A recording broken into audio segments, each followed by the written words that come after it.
Good morning to all of you and welcome to SKG Commerce classes. I hope all of you are fine. आज की हमारी class का topic है gratuity, जिसे income tax act के section 1010 में cover किया गया है। आज हम ग्रेच्युटी से रिलेटेड थ्योरेटिकल एक्सप्लेनेशन पढ़ेंगे और साथ में दो इलस्ट्रेशंस भी डिस्कस करेंगे, जिससे कि आपको ग्रेच्युटी का पॉइंट काफ़ी अच्छे से क्लियर हो जाएगा। तो चलिए हम अपना आज का टॉपिक स्टार्ट करते हैं। सबसे पहले हम बात करते हैं ग्रेच्युटी क्या होती है। एम्प्लॉय की रिटायरमेंट के टाइम पर एम्प्लॉयर उसकी सर्विसेज के बदले में उसे जो अमाउंट पे करता है एज एन अप्रिशिएशन, और हम कह सकते हैं रिवॉर्ड के तौर पर, उसे ग्रेच्युटी कहा जाता है। यहाँ पर रिटायरमेंट से मतलब है एम्प्लॉयमेंट का ख़त्म होना। रेजिग्नेशन, डेथ और डिसेबिलिटी ड्यू टू एक्सीडेंट, इन टाइम्स पर भी एम्प्लॉयमेंट ख़त्म हो जाती है और ये पॉइंट भी ग्रेच्युटी के लिए एलिजिबल है। लेकिन ग्रेच्युटी के लिए एम्प्लॉयर के पास एम्प्लॉई का कम से कम 5 साल के लिए सर्विस करना ज़रूरी है। डेथ और डिसेबिलिटी ड्यू टू एक्सीडेंट के केस में 5 साल का जो ये क्राइटेरिया है, ये इससे कम भी हो सकती है। ठीक है, तो ग्रेच्युटी एक तरह से एम्प्लॉयर की तरफ से एम्प्लॉय को उपहार है, जो उसकी सर्विसेज के बदले में उसकी रिटायरमेंट के टाइम पर उसे दिया जाता है। अब बात करते हैं टैक्स ट्रीटमेंट की। इनकम टैक्स के पॉइंट ऑफ व्यू से ग्रेच्युटी को दो पार्ट्स में डिवाइड किया है। एक तो ग्रेच्युटी जो गवर्नमेंट एम्प्लॉयज़ के लिए है, दूसरी नॉन गवर्नमेंट एम्प्लॉयज़ के लिए। ग्रेच्युटी गवर्नमेंट एम्प्लॉयज़ के लिए फुली एग्जाम्प्ट है और गवर्नमेंट एम्प्लॉयज़ में ग्रेच्युटी के पॉइंट ऑफ व्यू से कवर किया गया है सेंट्रल गवर्नमेंट एम्प्लॉयज़ को, स्टेट गवर्नमेंट के एम्प्लॉयज़ को, लोकल अथॉरिटीज़ एम्प्लॉयज़ को और members of civil services, defence services and all India services के एम्प्लॉयज़ को। ठीक है, इन सब के केस में ग्रेच्युटी फुली एग्जम्प्ट होती है। नॉन गवर्नमेंट एम्प्लॉयज़ को भी दो पार्ट्स में डिवाइड किया है। एक तो वो एम्प्लॉयज़ जो पेमेंट ऑफ ग्रेच्युटी एक्ट में कवर होते हैं और दूसरे वो जो पेमेंट ऑफ ग्रेच्युटी एक्ट में कवर नहीं होते हैं। तो सबसे पहले हम बात करते हैं उन नॉन गवर्नमेंट एम्प्लॉयज़ के टैक्स ट्रीटमेंट की जिस पर payment of gratuity act 1972 apply होता है। ये एक्ट सितंबर 1972 में फोर्स में आया और ये एक्ट हर factory, mine, oil field, plantation, port और हर शॉप और इस्टेब्लिशमेंट में जहां पर एम्प्लॉयज़ पिछले 12 महीनों में से किसी भी एक दिन 10 या 10 से ज़्यादा हो, तो उस पर ये एक्ट अप्लाई हो जाता है। बेशक उसके बाद जो एम्प्लॉयज़ है 10 से कम हो गए हो, लेकिन फिर भी ये एक्ट अप्लाई हो जाता है। तो इस एक्ट के लिए 3 कंडीशन है। 15 दिन की salary into length of service. जो ये 15 दिन की सैलरी है, सीजनल इस्टेब्लिशमेंट के एम्प्लॉयज़ के केस में 7 डेज़ की सैलरी ली जाती है 15 दिन की जगह। और यहाँ पर सैलरी से मतलब है बेसिक सैलरी प्लस डीए। ठीक है, सैलरी का मतलब बेसिक सैलरी प्लस डीए। और ये बेसिक सैलरी और डीए कब का लेना है? ये लेना है रिटायरमेंट के टाइम पर उसे जो लास्ट सैलरी मिली है और लास्ट डीए लेना है, वो दोनों को ऐड कर लेना है। उसके बाद 15 दिन की सैलरी कन्वर्ट करनी है इसको, मतलब इस सैलरी को 15 दिन की सैलरी में कन्वर्ट करना है। तो इसके लिए सैलरी को 15 से मल्टीप्लाई करके 26 से डिवाइड करना है। 26 से इसे लिए करना है क्योंकि वर्किंग डेज लेने हैं। ठीक है, और लेंथ ऑफ सर्विस का मतलब है कंप्लीट ईयर, और अगर महीने हैं तो 6 महीने से ज़्यादा को 1 साल कंसीडर करना है और 6 महीने और उससे कम के टाइम को इग्नोर कर देना है। मतलब अगर किसी ने 20 साल 6 महीने 1 दिन काम किया है तो उसे 21 साल लेना है। अगर किसी ने 20 साल 6 महीने काम किया है तो उसे 20 साल लेना है।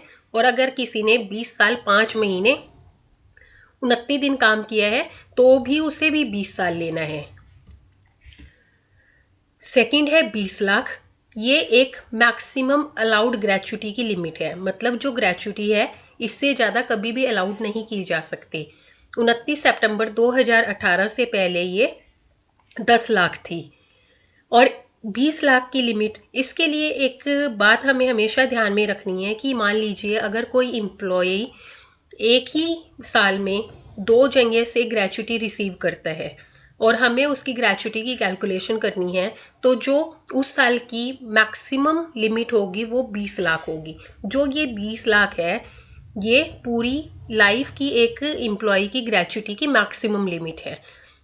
तो इसी तरह से मान लीजिए कभी प्रीवियस ईयर में किसी एम्प्लॉय ने कहीं पर काम किया था, वहाँ से उसे ग्रेच्युटी मिली और जिसमें उसे एग्जम्पशन मिली है, तो नेक्स्ट जॉब के टाइम पर उसकी ग्रेच्युटी की कैलकुलेशन करते हुए ये 20 लाख की लिमिट में से जितनी अमाउंट एग्जम्प्ट हो गई थी वो डिडक्ट कर दी जाएगी। और थर्ड पॉइंट है ग्रेच्युटी एक्चुअली रिसीव्ड। तो इन तीनों को कंपेयर किया जाएगा और तीनों में से जो कम अमाउंट होगी वो एग्जम्प्ट हो जाएगी, और एक्चुअल रिसीव्ड ग्रेच्युटी में से ये एग्जम्प्टेड अमाउंट लेस करके जो अमाउंट आएगी वो टैक्सेबल ग्रेच्युटी होगी। अगर एम्प्लॉई चाहे तो टैक्सेबल ग्रेच्युटी की exemption under section 89 as a relief, मतलब रिलीफ ले सकता है अगर एम्प्लॉई चाहे तो।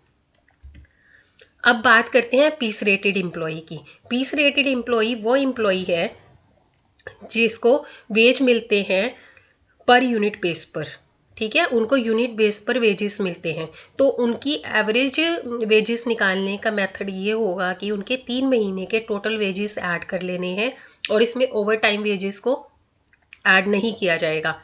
टोटल वेजेस को ऐड करके उसको 3 से डिवाइड करके उसके एवरेज वेजेस निकल आएंगे, ठीक है, और ये रिटायरमेंट से पहले के 3 महीने लेने हैं।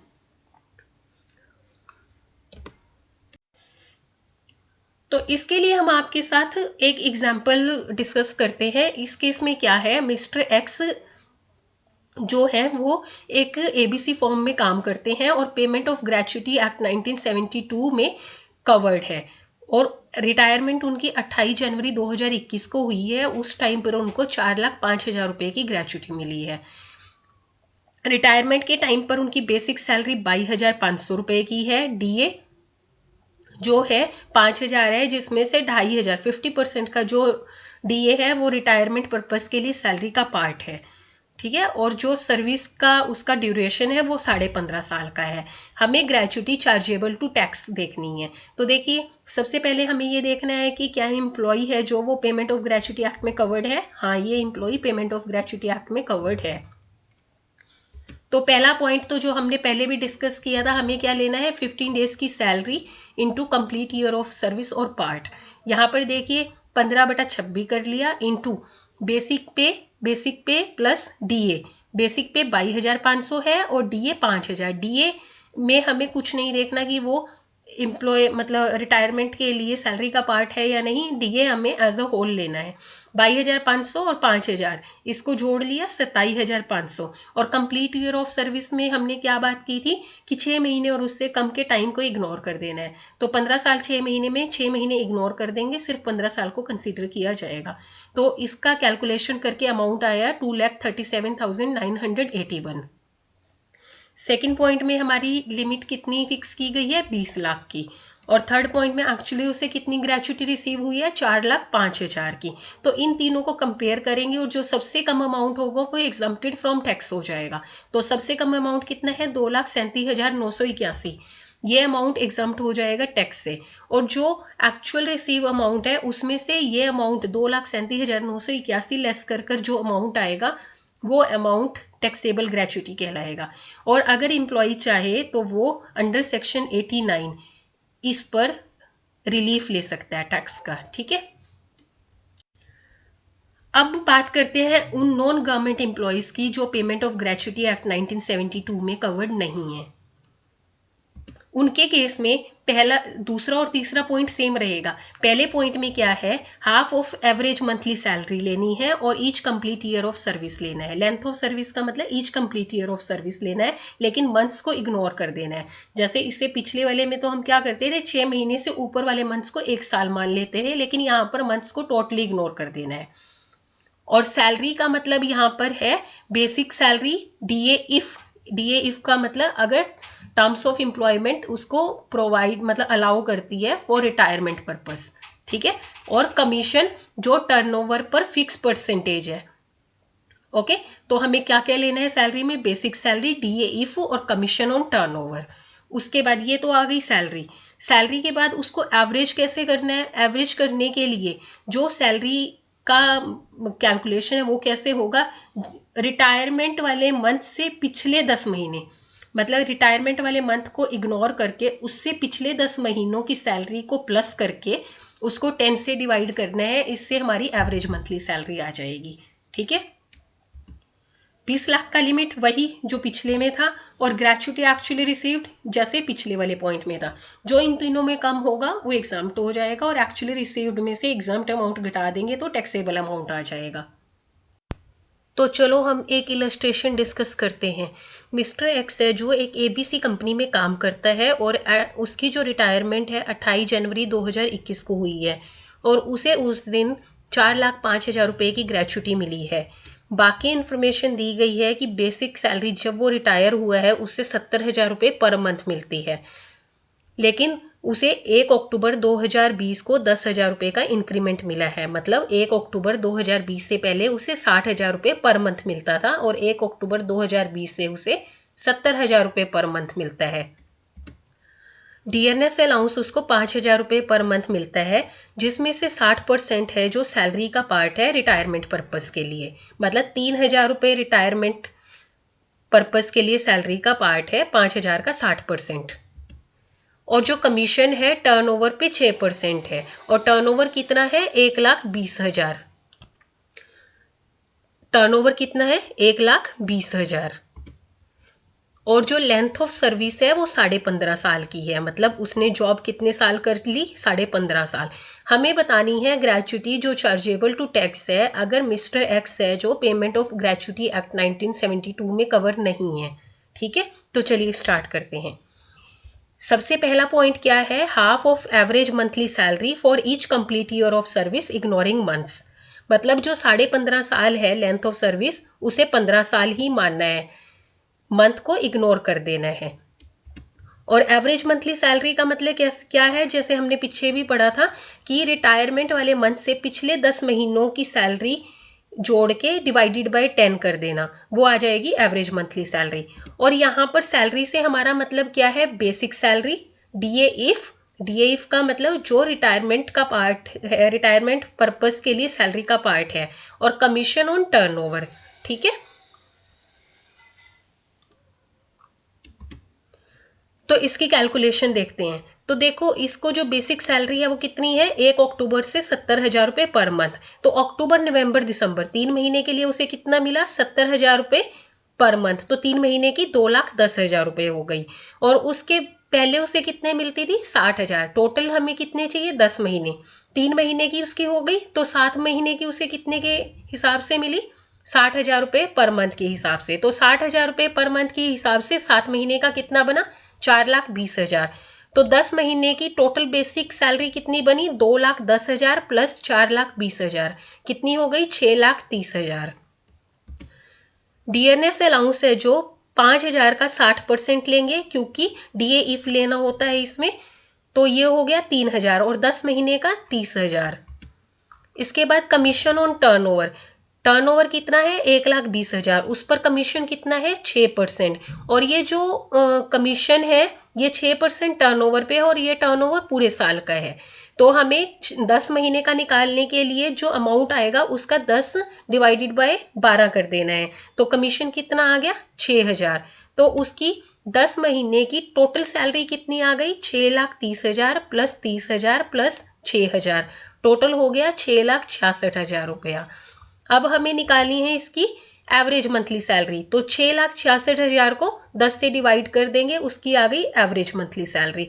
और हमारे फॉर्मूले में इस वैल्यू को पुट कर देंगे, मतलब half into 66,600 into complete year of service, मतलब 15। तो हमारी वैल्यू आ गई 4,99,500 रुपये। दूसरा पॉइंट है 20 लाख रुपए, ये हमारी स्टैंडर्ड लिमिट है। और थर्ड है ग्रेचुटी एक्चुअल में जितनी मिली है, 4,05,000। तीनों को कंपेयर करेंगे और देखेंगे सबसे कम अमाउंट कौन सा है। तो सबसे कम अमाउंट है 4,05,000, तो ये हो जाएगी एग्जम्प्टेड अमाउंट। और टैक्सेबल अमाउंट होगी नील, क्योंकि उसे एक्चुअल में ग्रेचुटी कितनी मिली है, 4,05,000, और उसकी जो ग्रेचुटी मिली है उसमें से एग्जाम्प्ट कितनी हो गई, 4,05,000। तो उसे कितनी अमाउंट पर टैक्स पे करना आया, नील अमाउंट पर। तो उसकी टैक्सेबल ग्रेचुटी हो गई नील। यहाँ पर हमें आपसे 2 पॉइंट और डिस्कस करने हैं जो हम आपसे पहले डिस्कस करना भूल गए, कि अगर किसी की डेथ हो जाती है पर्सन की, और उसकी डेथ के बाद अगर कोई ग्रेचुटी मिलती है, वो उसके लीगल एयर्स को मिलेगी, तो वो ग्रेच्युटी एग्जम्प्ट होगी लीगल एयर्स के लिए, ठीक है। लेकिन अगर मान लीजिए किसी पर्सन की रिटायरमेंट हुई और रिटायरमेंट होने के बाद उसकी ग्रेच्युटी ड्यू हो गई, जैसे रिटायरमेंट हुई, लेकिन ग्रेच्युटी रिसीव करने से पहले पर्सन की डेथ हो गई, तो उस केस में क्या होगा, वो उस पर्सन के लिए ही टैक्सेबल होगी जिसकी डेथ हुई है, ठीक है। आपको दोनों केसेस में फ़र्क पता लग गया।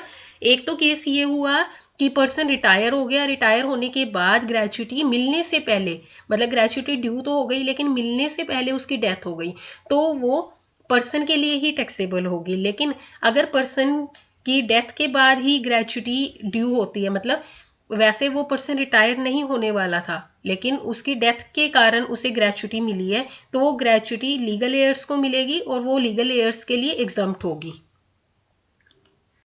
तो फ्रेंड्स, आज की क्लास में हमने आपके साथ डिस्कस किया ग्रेच्युटी और उससे रिलेटेड 2 इलस्ट्रेशंस। आई होप आपको आज की क्लास समझ आई होगी। अगर आज की वीडियो अच्छी लगी है तो काइंडली लाइक द वीडियो, और अगर आपने हमारा चैनल अभी तक सब्सक्राइब नहीं किया है तो kindly subscribe and share the channel. Also press the bell icon so that आगे आने वाली वीडियोज़ की नोटिफिकेशंस आपको टाइमली मिलती रहे। Thank you so much.